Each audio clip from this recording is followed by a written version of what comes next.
up, it's came back once again. Shout out the video. But first, yes, it's the birthday boy. It's my birthday today. The big 2-4.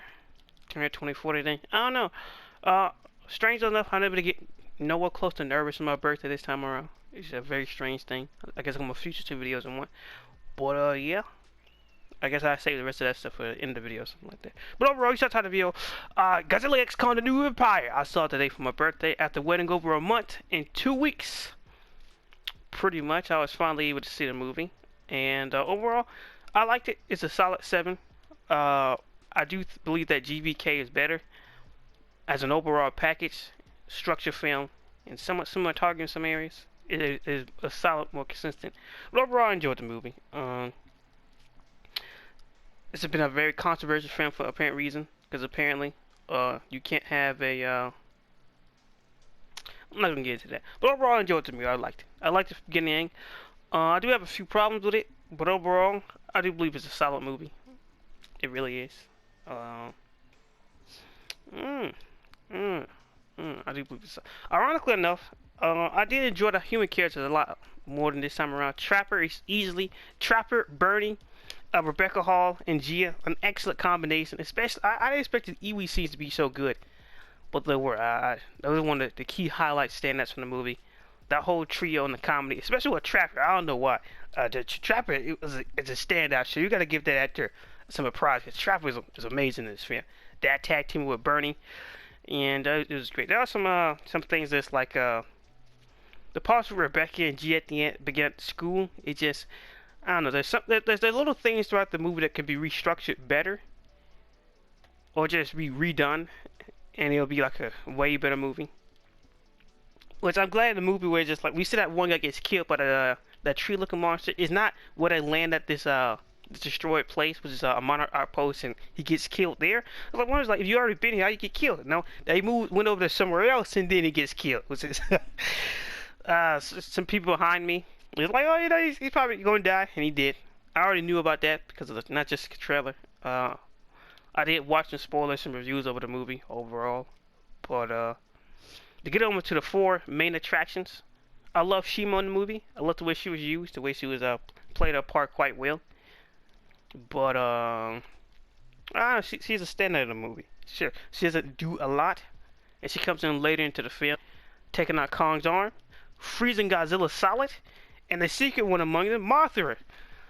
I prefer her redesign easily compared to GVK. Compared to King of the Monsters, I do prefer to be more orange and white. I don't know. Her designs just flow better. I don't know why compared to the way it looks in 2019. I don't know. It just flowed better overall. And the G-Man himself, Godzilla. I love how Adam Wingard portrayed Godzilla like a monster. Just like ever since GVK, Godzilla has been portrayed as an absolute monster. Just ruthless. Ruthless. Ugh. Refused to roll over for nobody. Just walk over anything. Like when it gets evolved, when he's just tearing through the bridges. Godzilla, calm down. He's an animal. He's an animal. He's an animal. My goodness. So that's one of the highlights compared to King of the Monsters of 2014. Adam Wingard really likes to push the whole Godzilla being a monster trope real good. I give it. On which there was some flight controversy, and not in the same way of people's opinions of the film or the whole Toho thing and how it should Godzilla be. In this case, the death of Scylla and Tamazon. Like I said, for waiting for the movie, eventually just started looking at spoilers and reviews. And for both of those cases, the territorial dispute happened and Godzilla killed him. Scylla not only was no longer cooling down the ice caps, she started to turn real negative. And you can argue, well, it's because of the tie-in comic so-and-so with the bounty hunter. Oh, no, sorry, Bob. She had a choice. Godzilla woke up from his nap and she was still nutting up. You know what time it is. And instead of Scylla submitting, she chose that, hey, I'm going to fight this one out to the end. Okay, then. You're gonna die.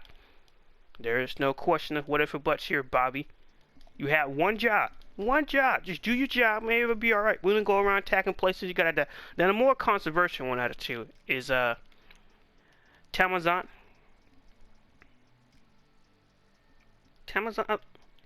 No, not Tamazon. Tiamat. Bingo, Tiamat. The serpent looking one. Camazon. Camazon is the other one. Tamazon. Tamazon. Not Tamazon. Tam you know which one I'm talking about. You know what I'm talking about. She also gets killed in the movie. She is classified as a destroyer, so I don't think the humans will lose too much in this one. And I can feel for why Tiamat will be so upset about this because what is it? In Godzilla Dominion, the rival took over, and before Tiamat took over, boy, Godzilla already evicted from her home for like 4 years ago, and now he's coming back again. I didn't even do anything. I haven't attacked nobody. You want this? You gonna have to take it over my dead body. And Godzilla said, okay. Okay. If you want to fight this one out, well, you know what time it is. I am judge, jury, and execution. You're gonna have to die. So, there goes that. I don't know. When I first heard about it, just like, yeah, why? Well, with those two reasoning, with Scylla not doing her job, and she falsely bowed to Godzilla and King of the Monsters, it wasn't serious. Well, eventually, it was only a matter of time if you get packed up. And for Tiamat, Godzilla needed that power. If he would have never got it, he might not be able to do as well against Shimo. So it's just, sadly, you had a choice to step aside. Now, I can't blame Tiamat for not just rolling over, but hey, every action got consequences, so I don't know, I enjoyed both the characters. But get on to the two. Kong overall in the movie. I want to say, when Adam Wingard directed the movie, Kong beating on his chest is not the same. I don't know what it is, especially compared to Skull Island. It wasn't that much of a problem inside GVK, but in here, just when he does it, it's just like, I don't know, it lacks the impact or something like that. I don't know, it's just not the same. It doesn't have that intensity as it did in Skull Island. But overall, I enjoyed Kong as a kid. Turns out way 10 times better than I would have expected it to. Especially through everything I've heard, and so on. Especially with the wounding hand and meeting his own people and so on so. And I enjoyed Kong overall. Really did. Well, he's basically speaking English now. Don't do too much sign language in this movie. Don't do drugs, kids. Don't do drugs. But now I care about my humans.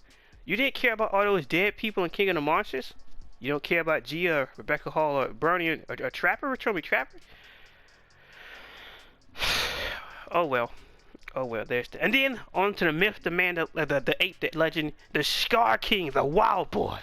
I wonder, like, why they call him Scar King? It's meant to invoke a Scottish word for scar, which in this case means Wild King, and which in this case, especially with Rebecca Hall calling him a false king. I enjoy Scar King. I really do enjoy all the damage, just like Richomi Suko.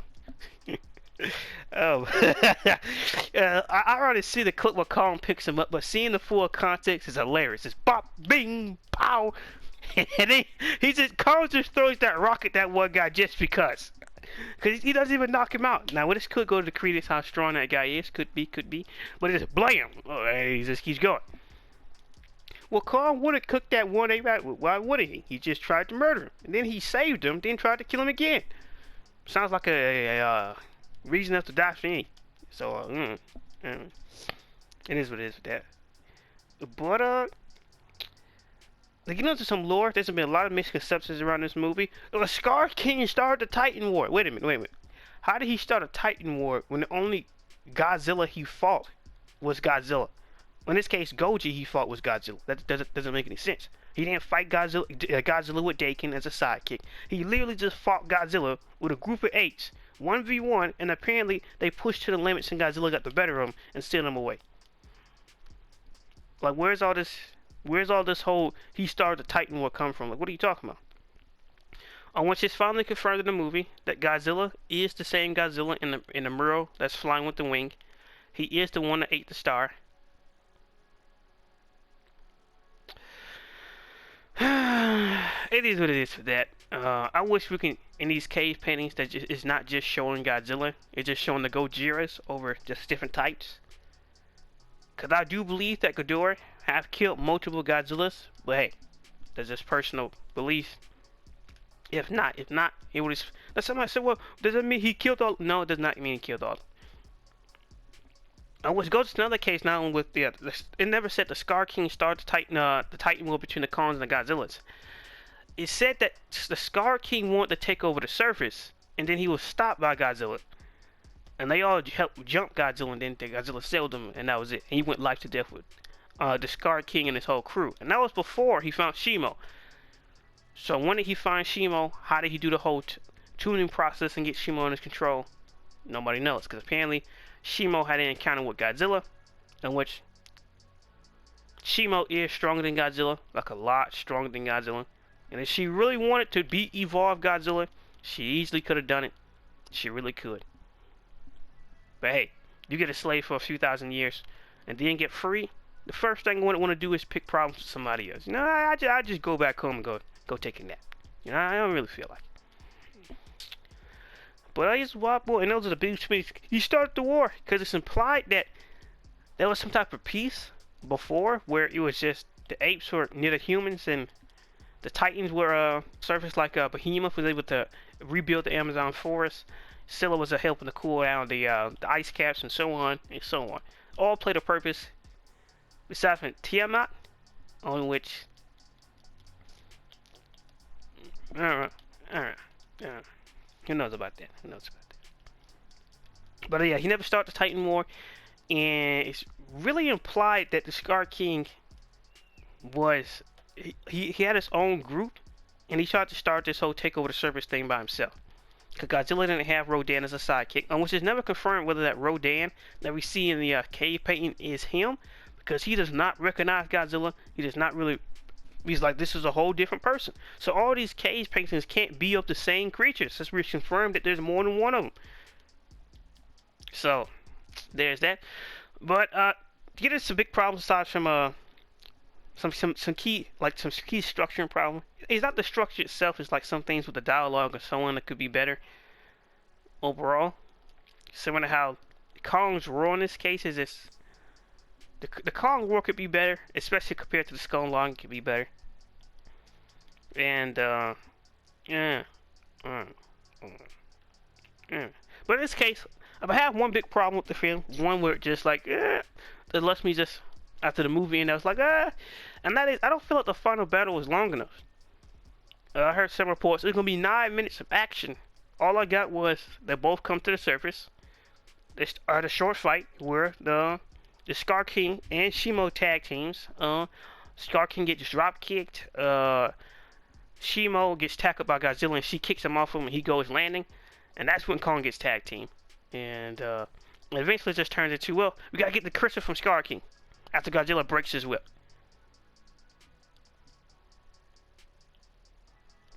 Now, somebody say, well, you can blame a decent amount, because you expected them to go from fighting in Brazil to fighting in the Arctic, and then the fight would continue, and that's where the Scar King ended up getting killed. That does not happen. All the fight happened in Rio, and it's just, I don't know. I don't feel like the final battle was enough.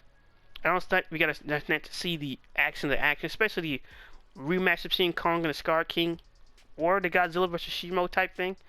Or just seeing an R4 like 2v2 battle royale against Rio or anywhere. I don't think we fully got the full scope of it like we could have.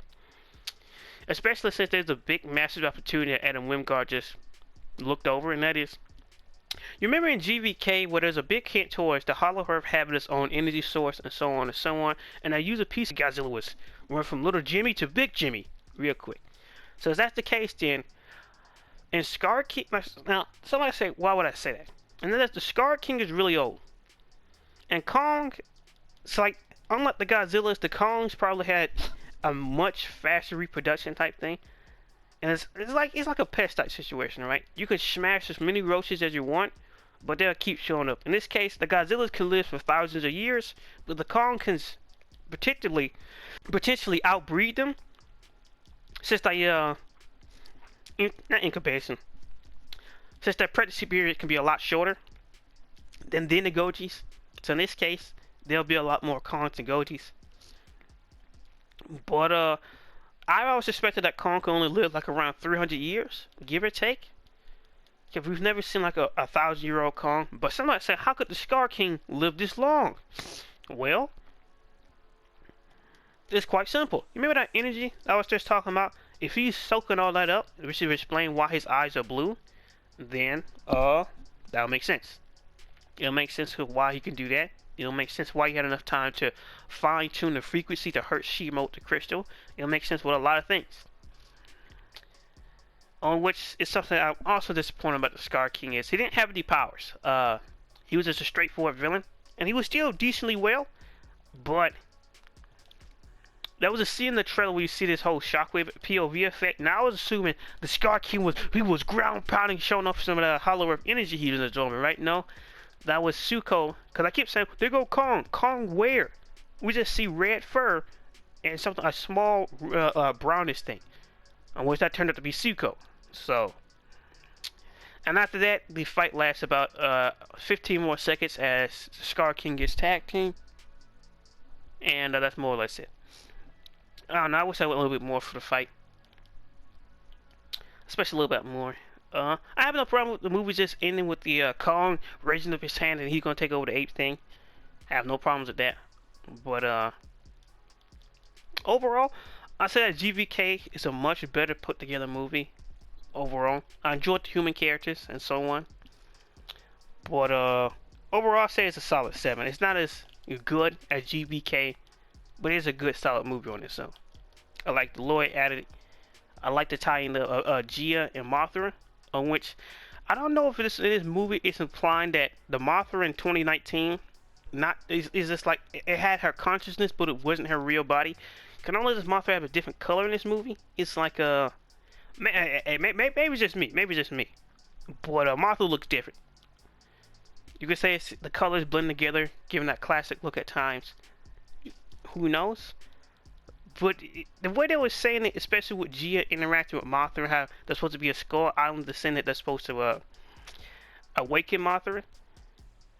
They're not saying it like they found an egg. In the way Mothra comes to be, how she just gets summoned there, that does seem like the real Mothra is showing up for the first time and not just, well, it's one of her eggs or one of her descendants. No, that's sure. Mothra can transfer her consciousness to her descendant, so on, but it seemed like this was like the real Mothra that was tag teaming up with Godzilla back in the day. Which would make sense. It would to me. But it does kind of confirm that the Skull Island Kongs and Iwi are separate. Let's go to the part of me I've never understood. How are the great apes the protectors of people when we have people worshipping Godzilla? Like how they did Mothra. So it could have been implying that after the Great Titan War between the apes and the Godzilla stayed on the surface, and the Kong stayed on the ground, and that's how they became the protective of the humans until, you know, some of them move on top of the earth. And that's how that happened. Meaning that there still could be somebody that they had to team up against for the Titan War. But somebody said, wait, what if they had to fight Godzilla after he ate the star? There's only one problem with that. And that problem is, nobody, and I do mean nobody, seemingly remembers this. Nobody. How come Dacre didn't have a problem with Godzilla? Why? Could it be that he wasn't strong enough to beat him? We don't know how strong Dacre is. But Godzilla took out the Alfa Muto. After how many years of absorbing radiation? I'm not hearing that. I'm talking about Godzilla back then. How did Godzilla lose all his powers? Who knows? Who knows? Oh, but GVK was a better overall package. Overall, I liked the movie. I liked it. It's a solid 7. Great movie. It's a good movie. Good movie. I said GVK is great. Better well package. Better overall movie. It is. It just is. It just is. I said that's the only real problem with it. It's just I don't feel like we got enough, especially of Shima and the Scar King when it refers to the final fight. I believe that fight could be brought out at least 2 more extra minutes. Similar to how, well, why does the figure arts got a scar on his back up? Apparently that fur never did grow back. So, and you can see it when Kong is running from the other apes after he gets a frostbite from Shima.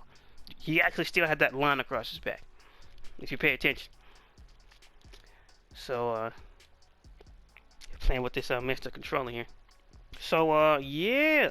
Yeah, so that's why. Cause a lot of people, well, why is it on the figure arts? That's why it's on the figure arts, because it's actually there. But,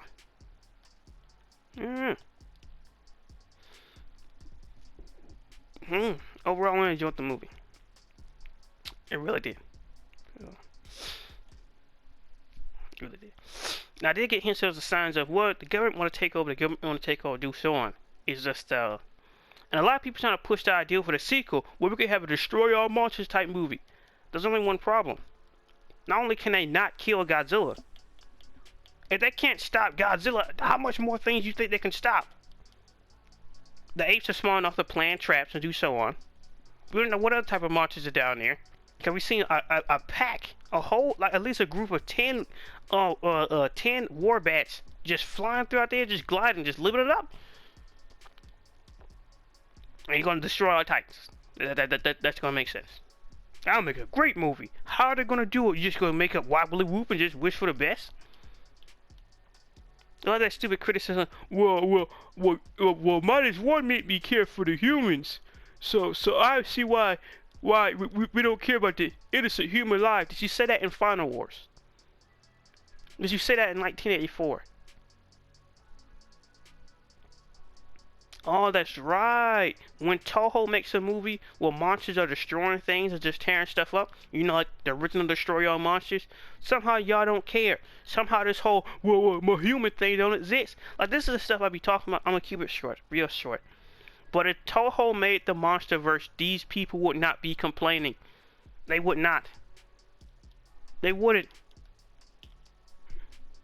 It's just the way it is. And it's sad, but so on.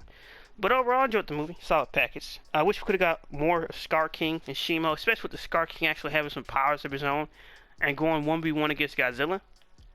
Also, I don't know what triggers Godzilla's upgraded beam, because out of nowhere, we have the beam he shot against Kong out of Egypt, and then there's a beam where he shoots at the end where it's just like all juiced up, and it comes out of nowhere, really. I guess you could say he could have got mad.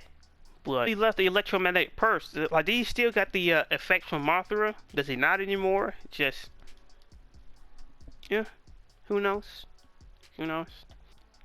Who knows, indeed? Because we're gonna invade Hollow Earth. How are you gonna do this? When an experienced man was just killed, that's one guy. How many people are you willing to lose? We've seen what happened on Skull Island. How many men did they lose? Well, over 40 men? That's Skull Island. You've invaded Hollow Earth. How far are you gonna get? What you gonna do against a drowned vapor? A war bat. No protection. It's like the only thing that the missiles do is massage him. You're gonna give him a back rub? You're gonna massage them into submission?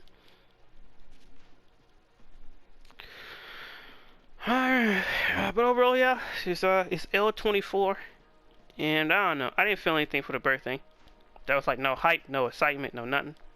That pushed my getting my glasses back to next week potentially. And it's just like, but yeah, it's the year of the dragon, and that's supposed to be my year. But who knows, man? Who knows? I guess I keep pushing forward. I really was hoping that he'd have some time. Remember, it would be the same energy effect that comes from Mechagodzilla, the Scar King would have. So he'd be able to do that. Just imagine a thunderclap or a ground pound where he's just like, he could just like shut down Godzilla's mobility. He could hit his legs, he gotta get back up. Shimo comes in, bite his neck, roll him over, toss him around. It could have been amazing. And that's when Godzilla and Kong got to strategize to attack these guys back to back. Because it does seem like Shimo has some autonomy of her own when it draws to not want to get hurt by the Scar King with the crystal anymore. Somehow I didn't like how Godzilla yelled at Shimo to take out the Scar King. I don't see why that was necessary. She has enough reason on her own to take him out, or at least freeze him, and Kong could just finish the job. Because remember, the most disturbing thing about the death of the Scar King in the movie is that the Scar King, even while frozen solid, he was still alive. His eyes are still moving and everything. So when Kong smashed him to the ground and hit him with the monkey stomp, the chimp special, Kong splattered his body and beat him to death. I doubt this would be one of the most, it would be addressed as one of the most ruthless kills in the MonsterVerse. But that's probably worse than what Kong did to that Skullcrawler. Because the Skullcrawler was just, it was a quick and painless. The Scar, he was still alive. So, yeah. I don't really have an idea where it can go from here. They're going to make another Godzilla X Kong movie. Or they're both in it. Well, this time they're going to... Let's go to another thing. People saying Godzilla was barely in the movie. Every time you saw Kong, you saw Godzilla not too long afterwards. You can argue that Kong and Godzilla share roughly around the same amount of screen time. I wish the fight with Kong. Kong beat him to sleep. Oh, he didn't get knocked out. The next time, like after Kong was wombo calming him, the next time we see him, Godzilla opened up his eyes. He was out cold. Do you think Godzilla would ever let Kong drag him like that? That would not happen. He beat Godzilla to sleep. Oh, and he was welling on him. He was giving him the business. Boy, that was quite the wombo combo. That was hilarious. Oh my goodness. Uppercut it, blam! Oh my goodness. But then again, this is the same Godzilla who got hit by that headbutt and just whoa. Geez, that food head is thick. My goodness, I gotta recuperate after that. So there's always that. So we yet to get any real answers of what happened to the Gojis. What actually caused the Titan War? Because it's not the Scar King. I don't see why people get where they get a lie. Maybe it's in a novel where they say it's directly him. From what I've heard, I have not. It has nothing in the movie that says the Scar King started the war. So, cause it extremely sounds like there was a peace between the two species before, after some bigger event, and then Scar King took it upon himself by himself to start the whole try to invade the surface. So that's why when he tried to go to the surface, he was only fighting Godzilla and no other Gojis. Because it was after some war, it'll make sense of why Godzilla was there, but there weren't too many of his kind there to actually deal with the thing. So it'll explain why it's like a 20v, particularly 10 to 20v Godzilla. Almost sadly, even with the whole gravity fight, I wish there was more with that. Because it's still like the Scar King army isn't that big. It's only like a good maybe 8 to 10 other apes he had with him. I was expecting at least 20. And Godzilla takes a few of them out. And you know, the other ones get beaten in submission by Kong and like Suko or something like that. No, it's just, well, a few rocks, a few combos from Godzilla. That's it. What happened to them? They're just done. They're just done. Yeah. Oh.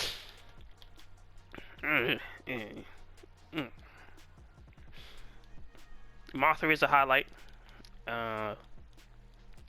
She is one of the best parts. Similar to the relationship between Gia and Rebecca Hall. But I still can't believe people going on with that nonsense. But what about the civilians? You do realize in the monster genre, innocent people are going to die, right? Now, isn't that the whole point of the game franchise Rampage? Isn't that one of the key things you enjoy at Godzilla? Which is why they sell Godzilla toys with destroyed buildings. Like, are we going to sit here and act like now we care about the normal human beings? You can't be serious. And but -1 made you care about who? I've never personally seen the movie, but caring about so and so it's no different than any other Godzilla movie tried to do. But remember, guys, it doesn't matter because it wants to make me feel good, and because it's Japanese, and that's it. I swear. Why do you think they never tried to have the argument? Well, they should make something. Like, how you notice if the Americans made -1, it would just be another Godzilla movie, right? And it's very sad. Very sad. But hey, you'll never see it vice versa. Never. I can't wait for the figure arts or some type of Scar King figure to come out. He is a highlight of the movie. But it's just after the Hollow Earth fight, I wish we could have got more of them. Which goes to that whole point, what I mean by the movie can be structured better and have a little bit more fluff to it, a little bit more stuff to it. That's what it would like. So, especially with the whole expedition to the Hollow Earth and so on and so on, is just, because you would expect that Rebecca Hall would actually listen to Gia more, but the whole Visions is just like, here and there, strictly bland. Movie could have been amazing, fantastic. It could have outbeat GVK. Easy to be one of the best MonsterVerse movies out there, but sadly not. Sadly not. Sadly not. I don't really have a ranking for the MonsterVerse films yet, but it's just it's still over 2014. But I rank Skull Island and King of the Monsters pretty high. But I put easily GVK over King of the Monsters, easily. So it's Uh, so it's GVK, Skull Island, King of the Monsters, the New Empire, the end 2014. Yeah, it's like that. So overall, I enjoyed the movie. I liked it. And I don't know if I sound drained or tired if I were to get my opinions across, but I wasn't expecting to love the human characters, especially Rich Homie Bernie. I just wrote to him for being in the not really wrote. I talked about him being in a Transformer movie, but I enjoyed him in this movie. I really did. Especially with Trapper. Just look. Well, he tried to hit on Rebecca Hall. Not really. He admitted that they used to have a relationship in college, and that was it. What movie are you guys watching, ladies and gentlemen? This is why you don't do drugs. Don't consume alcohol, or your brain will end up like this. Y'all should have listened to He-Man when you had the chance. But overall, I enjoyed it. I enjoyed the movie. It's a nice, solid package of the film, and hopefully get to see it, Rodan come back, because Rodan he's just been there, and I don't have to see him. But we've not really given too much updates on what the other monsters doing, especially doing Rebecca Hall's presentation. I can't remember her name in the movie, but you would have Anderson, like man, he's like it's like Andrea Anderson, like that. That's her last name. What do you expect? Well, if she having this presentation, we get an update beyond just Kong and Godzilla, and it could be just real quick. BMF Rodan so and so, or doing so and so, and what can you do? What can you do? Well, all my dreams to be kept. Y'all like to be subscribe, and hopefully I get this up before 12 o'clock, so I can still be worth the birthday thing. But yeah, overall, I enjoyed the movie. Hope you guys are able to enjoy it too. Like, comment, subscribe, and peace.